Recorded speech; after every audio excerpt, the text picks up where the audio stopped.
Modulus of rigidity is the ratio of option A axial stress to lateral strain, B linear stress to longitudinal strain, C shear stress to shear strain and D hydrostatic stress to volumetric strain। यानी कि modulus of rigidity इनमें से किसका ratio होता है।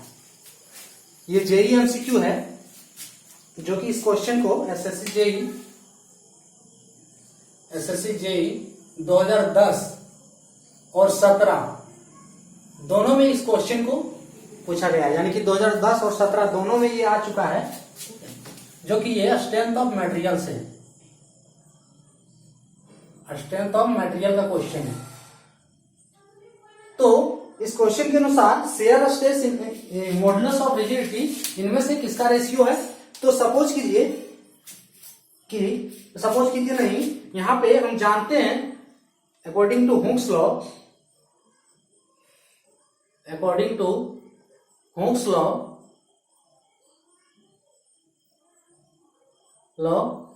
जो है stress directly proportional होता है स्ट्रेन के। स्ट्रेस डायरेक्टली प्रोपोर्शनल क्या होता है स्ट्रेन के, यानी कि सिग्मा डायरेक्टली प्रोपोर्शनल एप्सिलॉन, ये होता है अकॉर्डिंग टू हुक्स लॉ। तो इसके अनुसार जो नॉर्मल स्ट्रेस होगा, नॉर्मल स्ट्रेस यानी कि sigma N directly proportional epsilon N, फिर उसी तरह इसमें हो जाएगा लॉन्गिट्यूडनल। अगर लॉन्गिट्यूडनल का केस लेंगे तो लॉन्गिट्यूडनल स्ट्रेस यानी कि sigma L directly proportional epsilon L.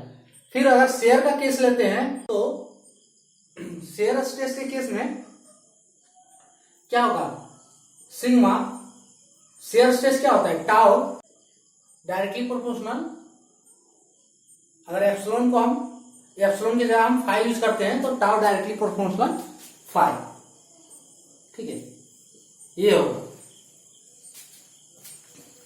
अब शेयर स्ट्रेस और शेयर स्ट्रेन इनमें से क्या होता है, ठीक है। सो शेयर स्ट्रेस, अगर कोई बॉडी है, ये एक बॉडी है, ठीक है, इस बॉडी का शेयर स्ट्रेस कब प्रोड्यूस होगा, जब हम यहां से फोर्स लगाते हैं, ठीक है। सपोज कीजिए इसके टेंजेंशियल, ये फोर्स हमारा क्या है टेंजेंशियल है, तो यहां से हम फोर्स लगाते हैं, तो जब इसमें हम फोर्स लगाएंगे तो बॉडी में यहां पे डिफॉर्मेशन कुछ इस टाइप से होगा, बॉडी हमारा क्या होगा टिल्ट हो जाएगा, ठीक है। और ये एंगल कुछ 5 होगा, 5 हमारा बहुत ही स्मॉल एंगल होगा, ठीक है। तो यहां से ये हमारा बॉडी है ABCD, ये हमने बॉडी लिया, तो यहां से डिफॉर्मेशन, ये हमारा डिफॉर्मेशन B डेश हो जाएगा और ये हमारा डिफॉर्मेशन यहां C डेश होगा। तो इसी हम कहते हैं डिफॉर्मेशन होगा। तो इस वजह से जब इसमें हम फोर्स लगाएंगे तो इसमें जो डिफॉर्मेशन के समय जो स्ट्रेस यहां पे जनरेट होगा, इसे हम कहते हैं शेयर स्ट्रेस, ठीक है। और ये जो डिफॉर्मेशन होगा, ये डिफॉर्मेशन 5, इसे हम कहेंगे शेयर स्ट्रेन।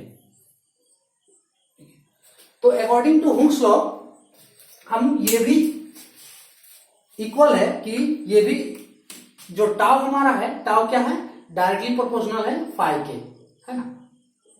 यानी कि shear stress directly proportional shear strain. जब हम यहां से प्रोपोर्शनल का साइन हटाएंगे तो टाउ इक्वल्स टू हो जाएगा G into 5। So G equals to tau by 5। तो यहां पे G क्या है, G को ही हम कहते हैं modulus of rigidity, modulus of rigidity, ठीक है। और इसे शेयर मॉड्यूलस भी कहते हैं, शेयर मॉड्यूलस। तो G इक्वल्स टू यहां पे क्या निकल के आया, G equals to tau by 5, यानी कि टाउ क्या है shear stress, shear stress by shear strain, 5 क्या है shear strain, shear stress by shear strain. यानी कि मॉड्यूलस ऑफ रिजिडिटी क्या है, shear stress by shear strain होता है, मॉडुलस ऑफ रिजिडिटी। सो यहां पे कौन सा ऑप्शन है, axial stress by lateral strain, यानी कि ये ऑप्शन नहीं होगा, ऑप्शन ए नहीं होगा। Linear stress to longitudinal strain, ये भी ऑप्शन नहीं होगा। Option shear stress to shear strain, यानी कि ऑप्शन सी करेक्ट होगा, ऑप्शन डी भी नहीं होगा। ठीक है, तो इसका आंसर हो जाएगा option C, shear stress to shear strain. ठीक है, modulus of rigidity is the ratio of, so इस correct answer is option C, shear stress to shear strain, यानी कि शेयर स्ट्रेस और शेयर स्ट्रेन का जो रेशियो होता है उसे हम कहते हैं मॉडुलस ऑफ रिजिडिटी, जिसे जी से रिप्रेजेंट किया जाता है। इसका यूनिट वही होगा सेम, टाउ का यूनिट क्या हो जाएगा, न्यूटन पर मीटर स्क्वायर, और फाइव जो यूनिट लेस है, ठीक है, ये यूनिट लेस है, तो इसका कंप्लीटली यूनिट क्या हो जाएगा, न्यूटन पर मीटर स्क्वायर,